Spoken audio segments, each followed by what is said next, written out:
I am muted. All right, NFL Week 3. Shane and I are back for Week 3 of NFL season. Greatest time of the year, greatest day of the week, NFL Sunday. Shane, what's going on? Doing good after the embarrassment of watching Thursday. Let's try to We do got to talk about better that. on. So, just It's all look for right. a better slate today. Shit happens, you know? Shit happened, and we saw it on the football field.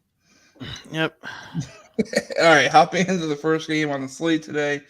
We got Denver taking on the Dolphins in Miami. Lions been bouncing around left and right all week.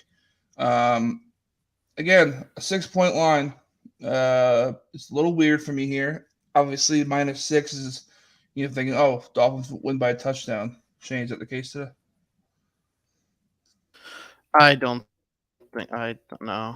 Jalen Waddle's out, which is going to be huge here. So this defense for the Broncos, even though it hasn't been playing that well this year, can really just hone in on Tyreek Hill. And then what is this offense?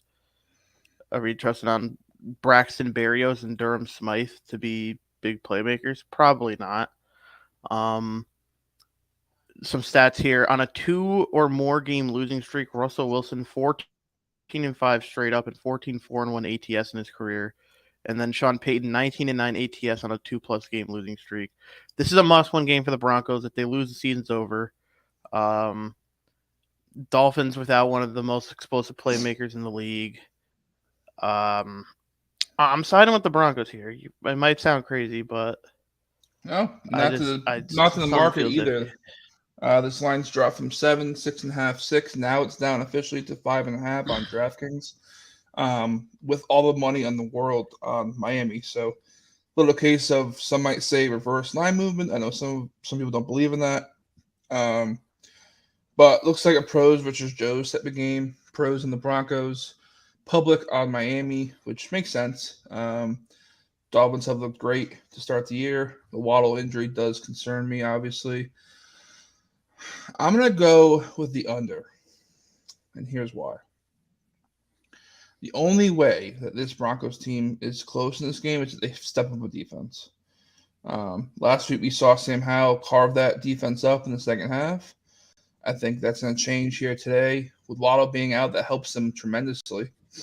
Looking at the splits here for money percentages on DraftKings, -5.5 for the Dolphins, getting almost 80% of the money, 80% of the bets. Under sitting at 47.5. A little bit of sharp money action there at 51% of the money, only 40% of the bets. So I'm gonna lean the Broncos here with the under at 47.5. I think they keep it close. Do I think they win outright? Hard for me to say that. Um, Yes. oh, he says yes. Okay, so Shane going with the money line here. Money line sits at plus 205 for the Broncos. I see Dolphins by a field goal. I don't think they lose at home to this team, but we will see. All right. Next one, Falcons taking on the Lions in Detroit. Detroit coming off that upset loss to the Seahawks last week. Lions Falcons numbers up to 3.5 now since about 10 minutes ago when I set these lines on our show. Um, Lions getting 75% of the money, 75% of the bets. Total at 47, getting shot up to. That's a low total for a Lions home game. 76% of the money, 70% of the bets on the over. Shane, any way the Falcons can pull up the upset here? I mean, they've looked like a team that can pull this off because they did it last week. The Packers kind of had their number, and then the Falcons came back in the fourth quarter. They're facing off against a much more high-powered offense than they were last week, however. So I don't know if this run only mentality is really going to work for them. Falcons 4-9-1 ATS after a straight up win under Arthur Smith. Jared Goff is pretty good at home. Uh, 26-14 indoors against a team with a 75 or higher win percentage. He's 5-1 straight up and 6-0 ATS. Um, I think this is a bounce back spot for Detroit in Detroit. I agree. When you see a line go from 3, 3.5, it's a huge number there for football, obviously. To me, that sounds like the pros are on the Lions here. So I'm gonna ride with the pros here. Lions by a touchdown. I think I told you before the show 2 touchdowns, but it's kind of ridiculous in the NFL these days to say that. So I'm gonna go Lions by a touchdown here.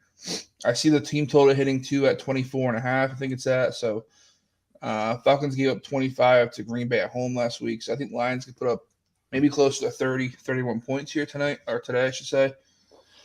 So yeah, I'm gonna ride with the Lions by touchdown or more, and the over at 47. 47 seems like a weird number to me, though. More should be in the 50s, no? The Falcons don't pass. That's the problem. They're gonna they take clock off the game because they run so much. Yeah. All right. Next one on the docket, we have another interesting game. We have the Bills and Commanders. Bills come in obviously off the week 1 loss, now 2-1 after dismantling the Raiders last week. This line again, all over the place. I think it opened Bills -7, Shane. May have been 6.5. But okay, so 6.5. Dropped to 6 this morning when I got up. Now it's on the 5.5. This seems like a Commanders cover, Bills win situation. It's a conference dog getting between 4 and 6, which is a key number for me in dogs. Publix on the Bills, like every week they are, just at the Chiefs. 70% of the money, 72% of the bets on the Bills at the 5.5 spread.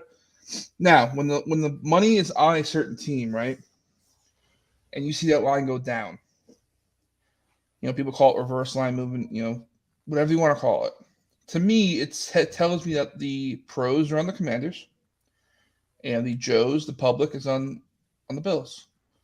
Because if you put all the money on one side, right, and you take a big bet on the Bills, but it's not respected money, right? Say it's Nick from Gloucester going up to place a bet. No idea who this guy is. He puts 10 grand on the Bills to cover today. That's not respected money to them. It's just money. So for me, seeing that line move down tells me that the pros are on the Commanders with the points, and the Joes, as we call it, the public, is on the Bills today. So I'm going to route the pros. I'm going to take the points here in a dogfight. I don't think it's a back and forth game. I think, this front seven for the Commanders can control the pace of play. So I'm going to go with the Commanders plus the 5.5 here, Shane. Yeah, I agree. Ron Rivera, 12-4-1 ATS after a win as a dog and being a dog the next week. He's good in covering in these spots. Josh Allen against the NFC is also good at just straight up winning. 16-5 straight up, 13-7-1 ATS. I think the defensive line for the Commanders can give Josh Allen some problems. Maybe we see a turnover or two like we're used to seeing out of Josh Allen. I just think they have too much on offense to not come away with the win here for the Commanders. I don't think the Commanders should be 3-0.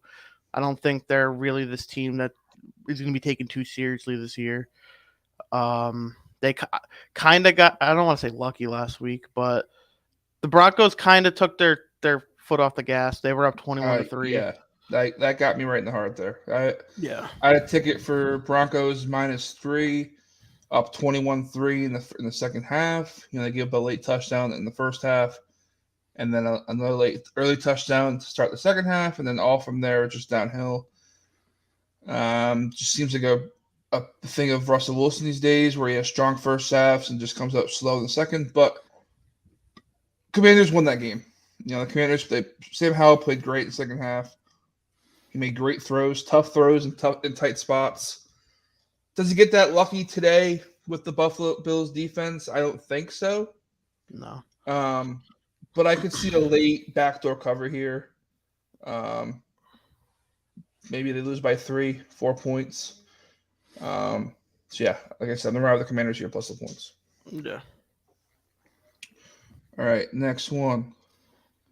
Now, 4 years ago, we'd say this is the worst game on the slate, which it might be. Texans, and today it's still one of the worst on the slate.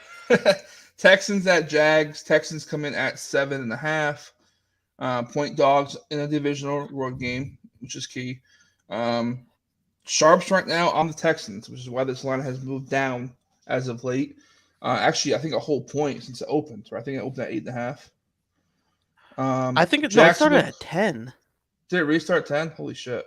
So really steamed down. It started at 10. The value is basically gone on the Texans here. I have this line at 6.5 in my book. So again, the value was at 10. The pros hit it early and often. Down to 7.5. Public is all over the Jags here. 67% of the bets, only 53% of the money is on Jacksonville today. Over under sitting at 43.5.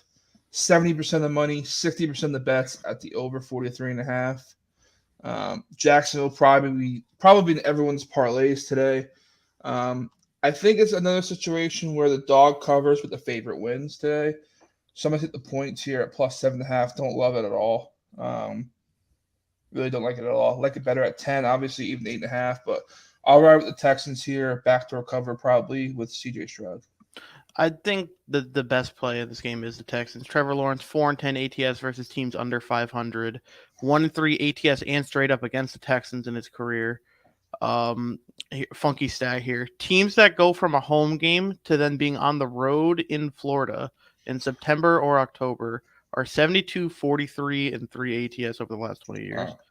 And this is a divisional game. A lot of crazy things happen in divisional games. I think the Texans find a way to keep this close, but I think the Jaguars still are just the better team. Yeah. In this spot. Like I said, I can see a late backdoor meaningless touchdown here to put it at 7-point game. I don't see the Texans really controlling the game. We have seen the Jags struggle on both sides of the ball. I struggled last week against the Chiefs in a home game where we really didn't expect them to struggle, I don't think, especially in the passing game with that secondary. They struggled on defense in week 1 with Anthony Richardson almost beating them in week 1 of his first game of the season. The team is not playing great in my book to start the year. Do I think they would lose today? Probably not. But I'll take the points here in the divisional matchup. Mm-hmm. All right. I don't even want to talk about it. I really don't. Why not? Patriots in New York today, MetLife taking on the Jets here. This line's been all over the place as well. 2, 2.5, 3, back down to 2.5 as of right now. Public all over the Pats and probably should be all over the Pats here. Let's just put it this way. Jets haven't beat the Patriots in what? 6 years? Since 2014, the Jets are 1-17 straight up against the Pats. Huh. So 1 win in 9 years. Mm-hmm. Yeah. Jets money line. I can't. I have to. So my number is very lopsided here. So my number without the home field advantage, which in MetLife for me isn't really a home field advantage when you share a field with another team, which is total bullshit in my opinion. So my number here would be 1.5 favoring the Jets with no home field advantage. If you add a little bit of home field advantage in there, you're looking at 2, 2.5, even a field goal game favorite for me with the Jets here. Here's the issue. Well, there's many for the Patriots, but I'll start with this. Patriots top 4 corners all out today. Your starting cornerback is Bryant. Yeah. Who's the wide receiver for the Jets? Who's pretty good? I mean, they have Garrett Wilson, but Garrett Wilson. There's a problem. Yes, I know who's throwing to him, but still. Do you want to know Zach Wilson's completion percentage the last 2 games against the Pats? 48 and 40.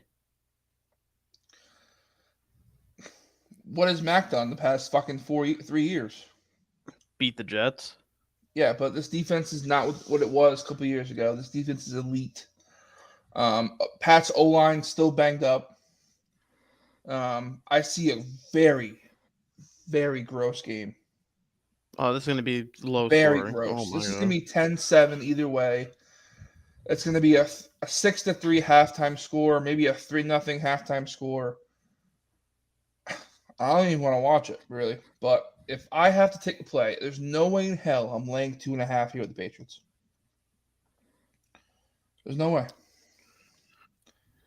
I still think the Patriots win. This is a must-win game for them. So they're Bill finds a way.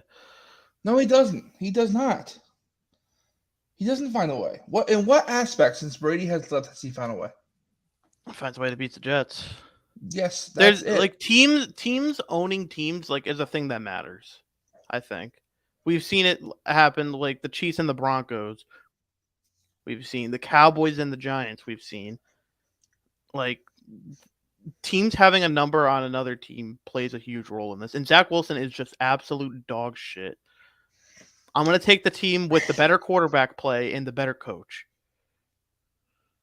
Robert Saleh has not proven anything to me as a coach. Of course not. So, what has Bill proven since Brady left? He gets 500 teams. And you're not going to start 0-3 to get the 500. Can't do it. I hope the Patriots win. I have no money invested in this game at all because God bless this. If the Patriots lose today, I might not be on the show next week. I might be done watching football. If you lose this game, Bill, leave your badge at the door. Wow. Something needs to change here. If you lose this game with Zach Wilson as your opposing quarterback in the rain, we have issues. This is do or die, and I don't trust either team to get it done. So I'm gonna not put any investment of my time or money into this game. I'll watch it, of course, but Patriots got to win this fucking game, dude. They have to. And if they don't, then the season's over, and Bill Belichick's career as a coach as Patriots might be over too. I'm being dead serious. This is getting ridiculous. I know you play two tough teams to start. I get it. They've been in both games. But it's not been pretty, dude. Not been pretty at all. Yeah. It hasn't. It really hasn't, dude. I've watched both to the end, and it has not been pretty. Play calling's been bad. Bill O'Brien basically only pulls out the plays when they're down 40. Can we do that from the start, please? Please. Come on. Moving on. We got plenty more games to talk about. You talk. I'm going to piss my pants, so I'll be back in a second. Okay. Go ahead. Quick commercial break.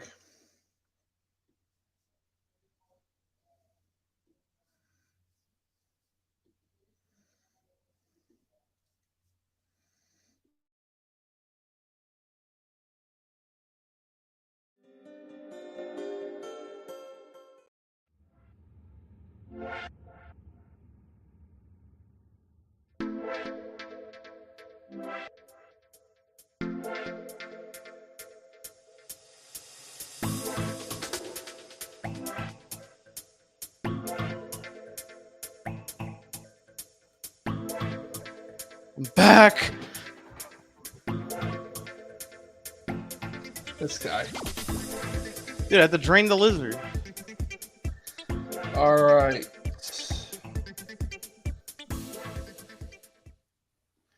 Vikings taking on the Chargers here today. Here we go. First, probably good game of the slate here.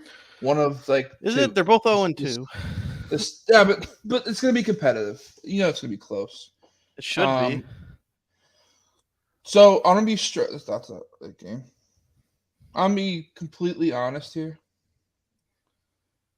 I have a huge play in this game. I think the play in this game is easy to see. Huge play. So I'm not gonna speak on what I have here because people have bought this play from me that have this play. So I'm not going to speak too much on it. Some of that Shane talk. Let's dive into some numbers real quick on this one. Chargers. Hold on. Let me talk about money real quick. Chargers at +1, sitting at 40% of the money, 46% of the bets.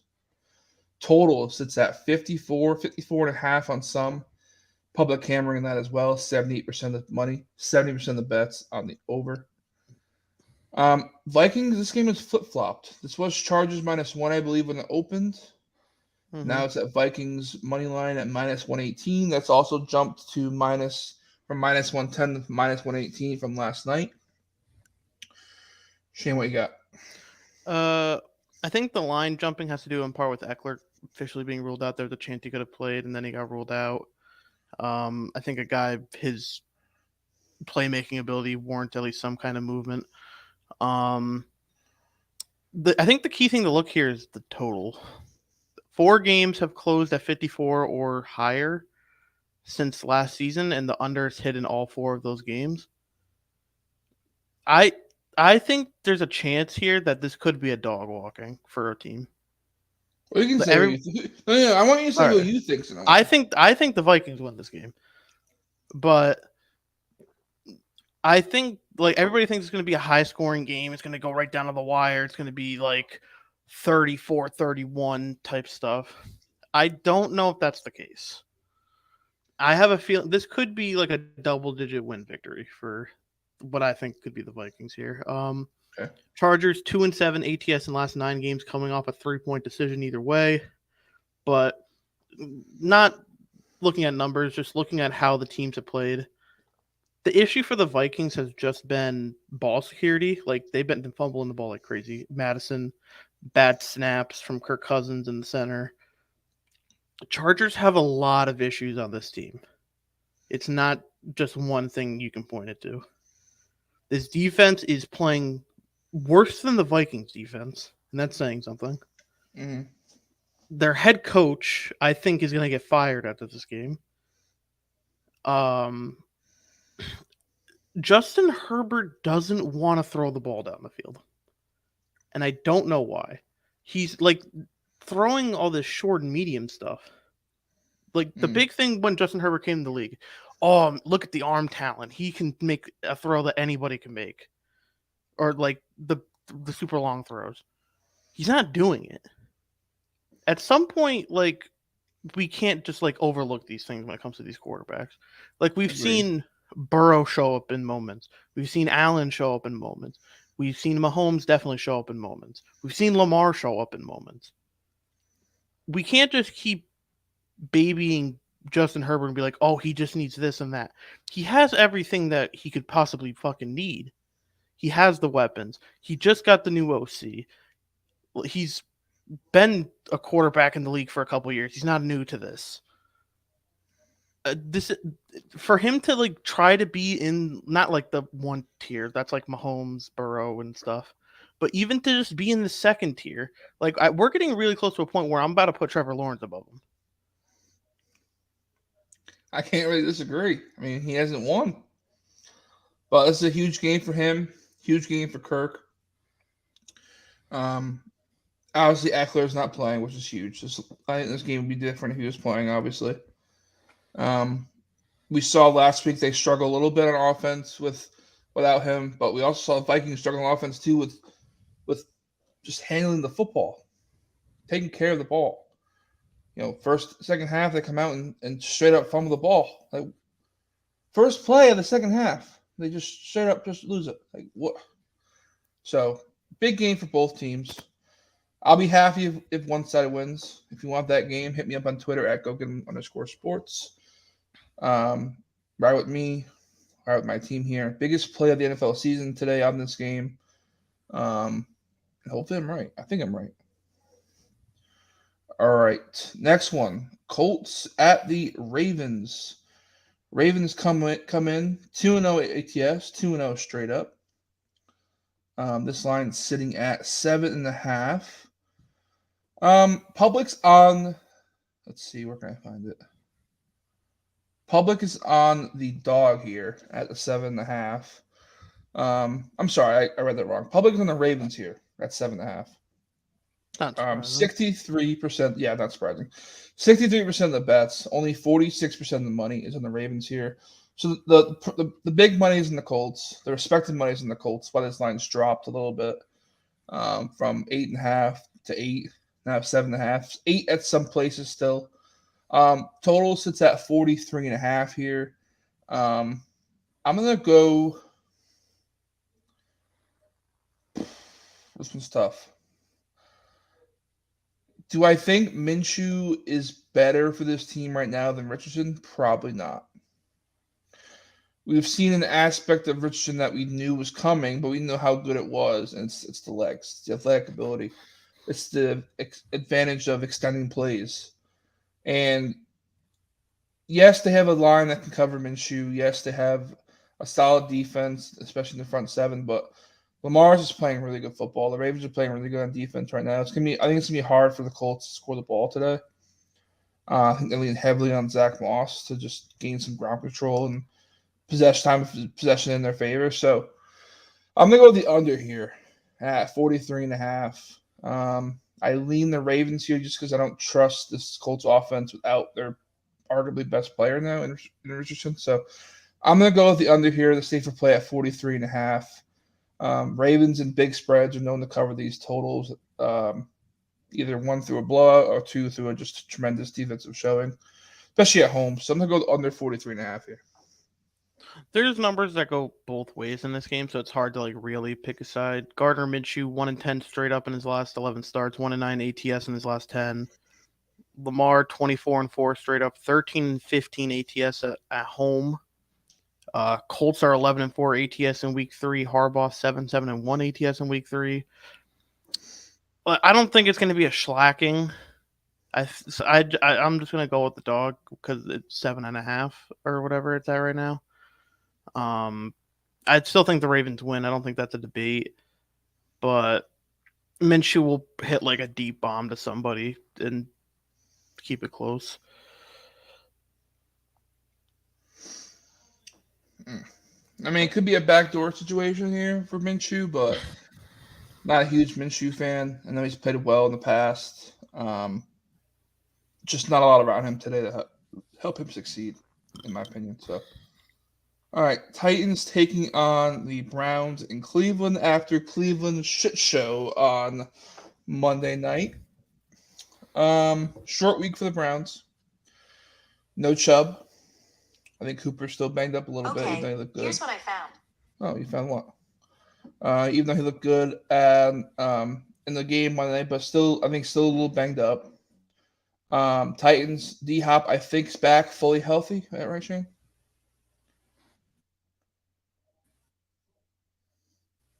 Shane, you there? I think we lost Shane. I think D-Hop's back. I think, Tennessee's still struggling on offense with Tannehill. I might have to make a change at some point. You back? I'm here. Okay. I was asking, is D-Hop back fully healthy? Yeah, he is playing. Okay, so he's back fully healthy. The O-line just scares me here with Cleveland's front seven.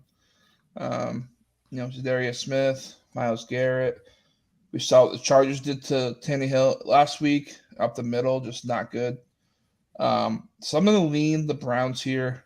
I don't like it at all, really. But I think it's going to be tough for Tennessee to throw the ball here. And if they get down at any point in the game, it's going to be tough for them to come back. So I'm going to lay the 3 points here with Cleveland at home, off a gross performance. A little bit of a bounce back here for Cleveland. Lay the 3 here. Get a nice, comfortable win for Cleveland at home and move on. See, I'm on the opposite side here. I'm on the Titans. The strength of the Titans' defense is the run defense. For the past 3 years, they've been the best run defense in football. When you look at the numbers, obviously the loss of Nick Chubb is brutal for the Browns. But I still think they'd want to try to lean on the run game, but it's not going to be there. So you got to rely on Deshaun Watson. I can't do that. I cannot put trust into Deshaun Watson. I haven't had a reason to do that. Mike Vrabel, 23-9-1 ATS when the spread is 3 or higher. 9-3 ATS as a dog after winning as a dog.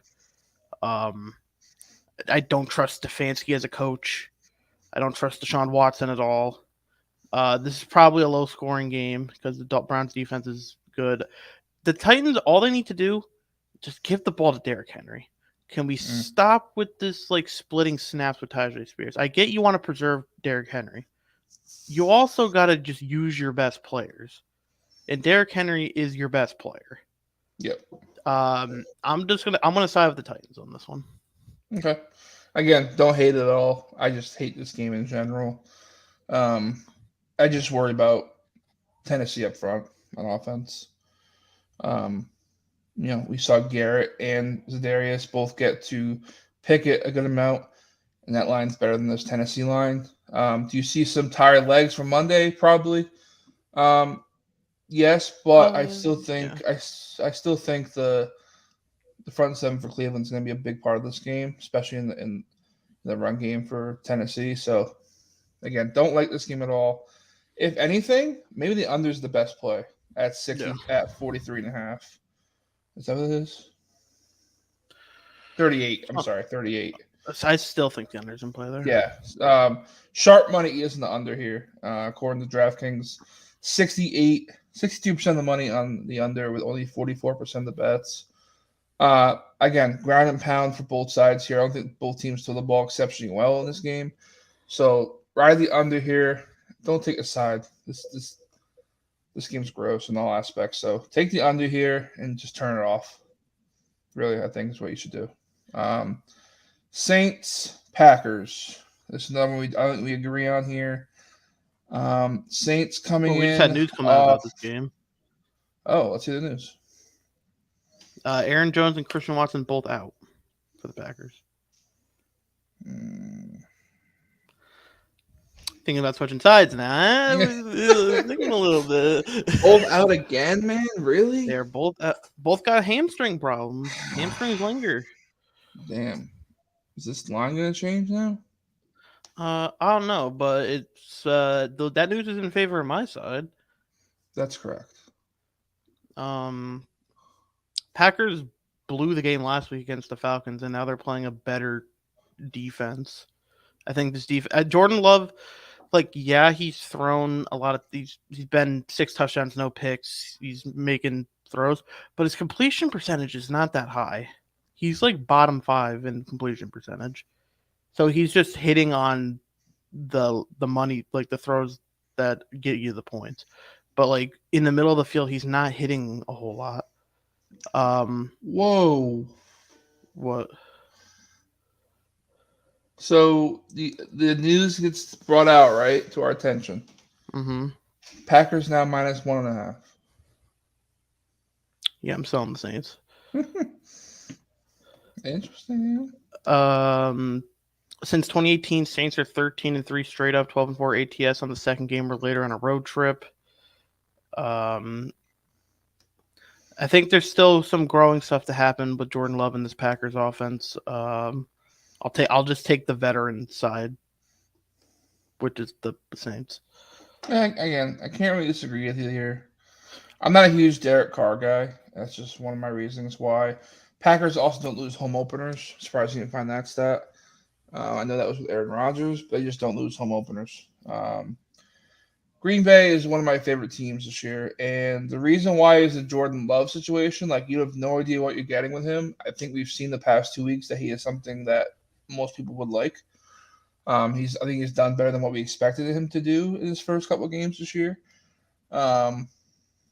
Derek Carr on third down last game just did not look good progressions wise. Looking, and then the short, he was short every throw. I don't know if you watched the game, but a lot of his throws were short, especially on third down. I think he's afraid to get hit. This Packers defense will be ready to play today, I think, in the home game, home opener. So I'm still going to go with the Packers here. Lay the 1.5, lay the money line. I think Packers win their first game at home this year. Saints fall to 2-1. Bigger game for the Packers, I think. Try to get back to 2-1, back above 500. So let's ride the Packers here. And I think there's some points scored in this one. Total's kind of low at 42. That's a little low for me in this game. I see both teams, scoring 3 to 4 times. So, 24-21 Packers, something like that. I think it's a relatively good score there. So I'm going to go the over here and Green Bay at home. All right. Another one of my favorites today. Panthers taking on the Seahawks. Shane, you can go and give your numbers. I have one that's actually pretty interesting for this one too. I have like one number that's like really important here. As a favorite of 4 more points, Geno Smith is 0-4 ATS and 7-11 ATS overall as a favorite. And I was talking to you about this. I gained more confidence with the Panthers once Bryce Young got ruled out. Once we found out Andy Dalton was starting, I felt that the Panthers have a better chance of winning this game, which is weird. I agree. I mean, we saw Bryce Young play Thursday. I'm sorry, on Monday. Didn't look great. Hasn't looked great to start the year, which is kind of expected. Not a lot around him to make him succeed. I think Richardson's in a better position than him so far this year. Better O line, better coach. So I think he's in a better spot to succeed earlier in his career. Do I think Bryce Young's gonna be better than Richardson? Probably. I think just the skill set is better. But he's hurt for now. He'll be out 1 to 2 weeks probably. But here is the stat that I love for this game. Since 2022, so last year, when you have two NFC teams playing each other, and the road dog in this situation is between a 6-point dog and a 4-point dog. 17, 5-1 ATS. Okay, that's good for 77.2% win percentage and a 45% ROI. They're also 7-2-1 ATS last 10 in this statistic. And they are 1, 2, 3, 4, 5, 6, 7, 0, and 1 last 8 in this model. This goes for the Panthers today. A lot of games towards the end of the season because a lot of conference matchups. So that's an interesting spot. I like Dalton here too. He's always ready to go in these games. Played for the Saints pretty well when he had to last year. Am I worried about the Seahawks home field here? Yes. Probably one of the best home field advantages in the NFL. But I think they win in a close game here. So I'm going to take the points with the Panthers, plus the 5. I'm going to ride the orange wave here with Andy Dalton. The problem is the only way they keep in this game is if the defense shows up. That's why the total is so low, too, at 43. Sharps are on the under, which means I like the Panthers even more, plus 5. 43 getting 54% of the money, only 40% of the bets at under 43. Seahawks at minus 5 are getting 72% of the money, 85% of the bets. One of the biggest needs for the books today is going to be the Panthers. 15% of the bets in the Panthers today. So I'll ride against the public here. Panthers plus the 5, under 43 in Seattle.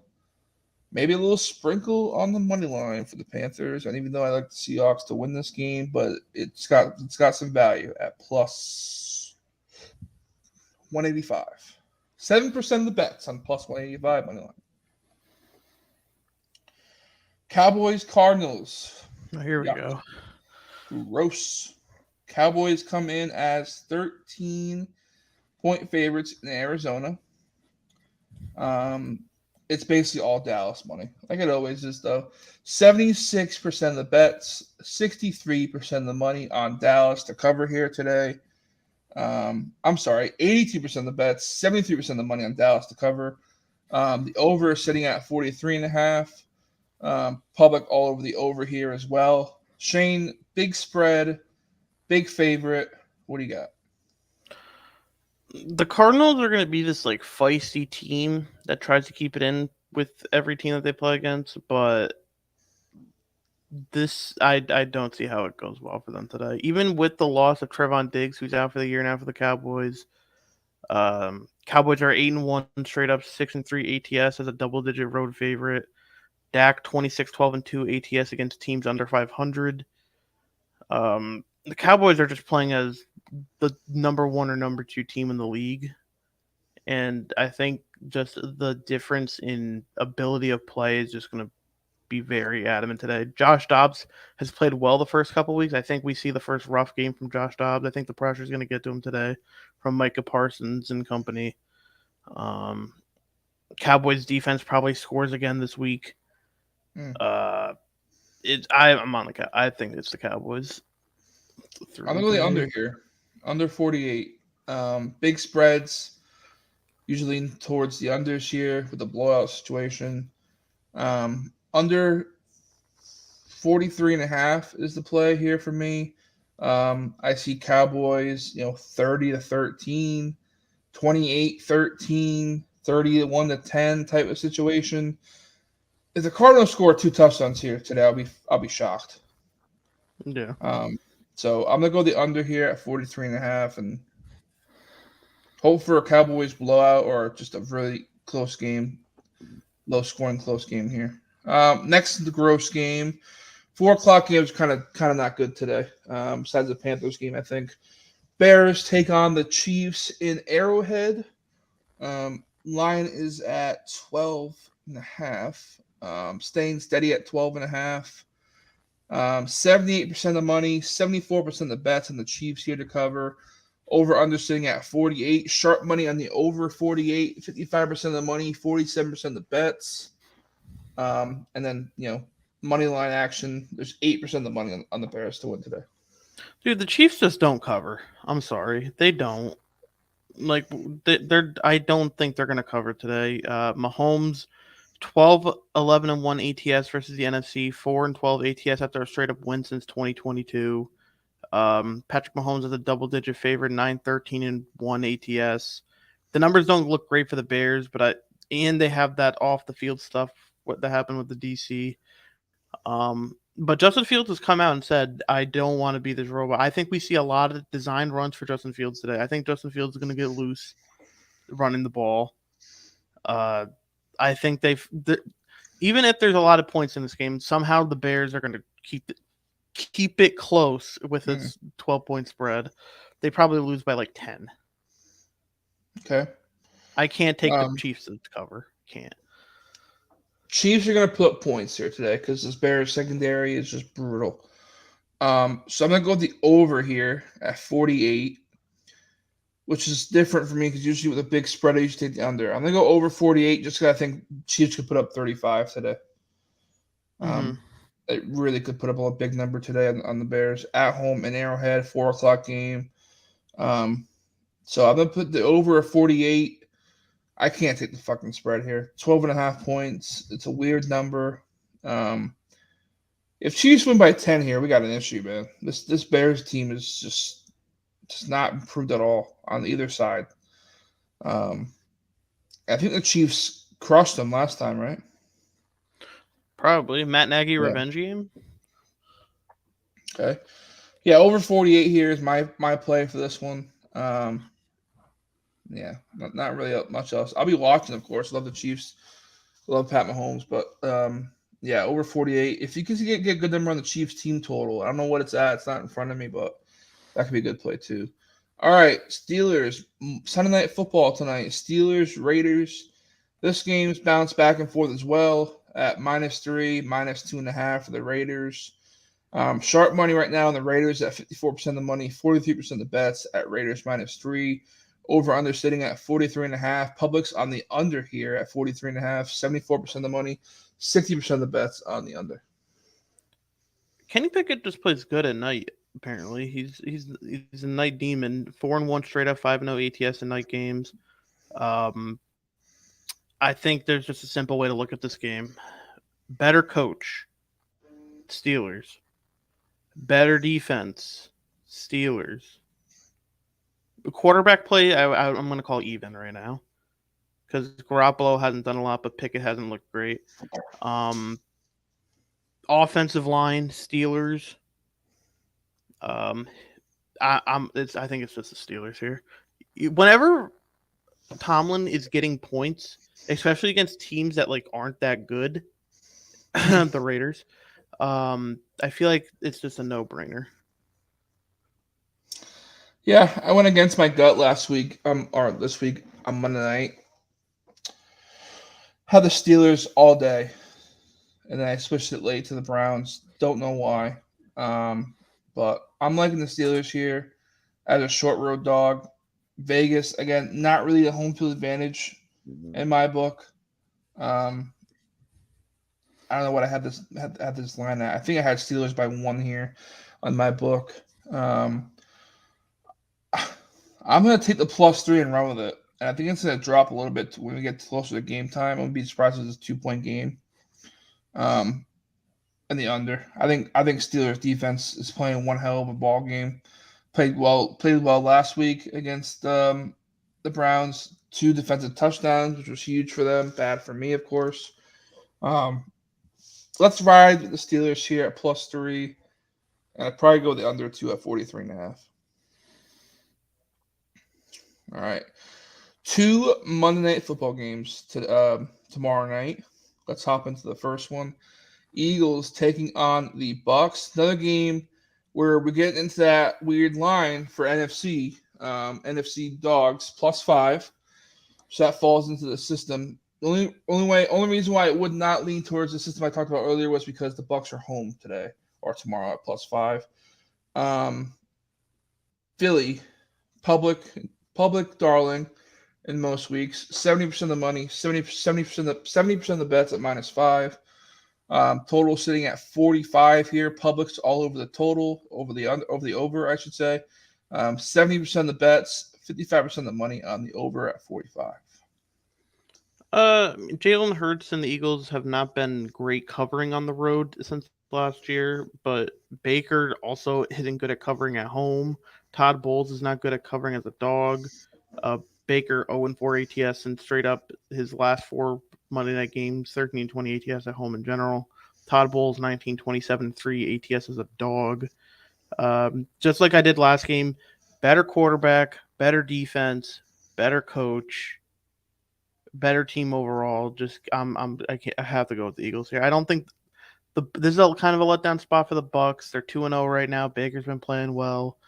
I think we get a little bit back to reality with Baker Mayfield and the Bucks. And I'll take the team. I'll take the better team here. Okay. All right. Next one. Bengals taking on the Rams here. Super Bowl rematch from a couple of years ago. Rams have kind of, not surprised me. I kind of called them a sleeper heading into the year. Shane said I was out of my mind because of their defense, which has proven to be. Well, I didn't think they were going to great. be as bad as last year, but I don't think that they're like division winners or anything. Correct. Oh, because the 49ers were playing out of their minds. Here's the issue. This Bengals defense cannot stop me or Shane. It's bad. Early in the season, it's looking really bad. Just wide open. Big plays for the Baltimore Ravens last week and throwing the ball for Lamar. I know he's an underrated thrower, but still did not look great against him. And Burrow, that injury, I fucking called it week 1, dude. It's going to be a lingering issue all year, and it does not look good. He's not throwing the ball great. He has no power in his legs because of the calf injury. The ball looks dead out of his arm. So I can't make a prediction on this game until we know he's in or not. It did sign A.J. McCarron to the active roster, which back in the day, one of my favorite backups in the league. I loved A.J. McCarron, the Bengals, when he was with Dalton. I think he should have started most of those games, but I can't say anything until we know if he's in or not. So I think Burrow's playing. Okay. I think the Bengals they need this game. They're not. I don't think they want to start 0-3. They're a perennial contender right now. They want Joe Burrow apparently has been doing better with his leg. He's been saying it's been getting better. We'll see if that's actually holding true or not. Thankfully, he gets an extra day because this game's Monday night. If Burrow does play, he has 3 night home starts, and he's 3-0 straight up, but only 1-2 ATS. But he's also 23-10 ATS versus non-divisional opponents. so he performs well against non-divisional teams. Ironically, his first 2 games of the year against divisional opponents. I think if he plays, again, must-win game. A lot of people, I think, don't want to go for the Bengals here because of the uncertainty, but I'm strong on the belief that he's playing tonight or tomorrow night. And I think I don't think it's going to be a super high-scoring game, but the Bengals just need the win. Like, their dire needs of a win here. Yeah. And I think they get it. I agree, buddy. All right, that breaks down week 3 in the NFL. Flying through the season already. Week 3 already. Crazy stuff. Shane, any big? I know you're gonna post your starts and sits on the Twitter page at the Money Backers, but any like breakout guys today? You think? I don't know about breakout, but okay. So everybody went and their grandma went to go pick up Jerome Ford last week because of How'd the that Nick work Chubb out? injury. Josh Kelly underperformed last time, but Jerome Ford played well on Monday night. Do not play him this week. He's playing the best run defense in football. Same thing, and guess who Josh Kelly played last week when everybody played him? The Titans, and he laid an egg. So I think the same thing happens here with Jerome Ford. He's going to lay another egg here, and that's kind of my big thing. Don't play Jerome Ford. Okay. Awesome. Good shit, dude. Another great week. No matter what happens, like with these picks, with these games, we're gonna sit down for about 9 to 10 hours, maybe 11, and watch some fucking football. No matter what happens, we're gonna sit here and we're gonna watch it. We're gonna enjoy it, no matter what. Win, lose, draw, whatever. We're gonna fucking watch some football today. Hope you guys get a chance to as well. We'll catch you back next week, 11 a.m. Eastern Time, every Sunday, breaking down the slate for you. Free picks, fantasy advice. Shane's got some free props going back up on the Twitter page soon at the Money Backers. Check that out as well. We'll catch you next week.